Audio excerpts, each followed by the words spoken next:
Tu sors ta fournée de petits biscuits de Noël, t'as fait des étoiles, et là tu te rends compte qu'il y a une étoile qui est énorme, un mastodonte, le Godzilla du sablé. La tentation, la jeter direct. C'est pas normal, allez, ça dégage. Sauf que ça, c'est le même problème qu'on a en statistique avec les données extrêmes.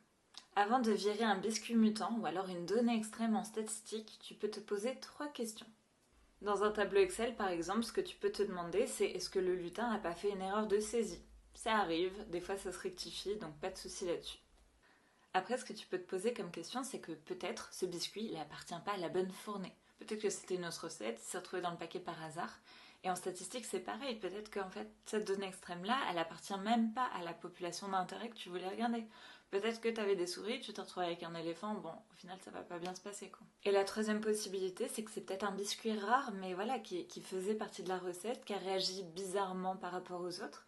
Mais c'est une réalité, peut-être qu'il est un peu plus gonflé, enfin... Voilà, là, ce serait dommage de l'exclure si le processus était le même.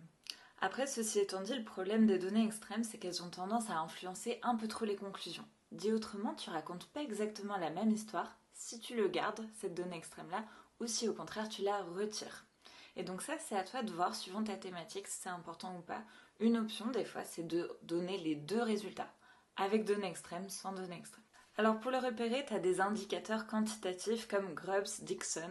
C'est pas des noms de grands méchants dans les films de Noël, mais tu peux aussi le faire en termes de graphiques. Donc par exemple, ça peut être les box plots, les Cleveland dot plots. Ça marche plutôt bien aussi.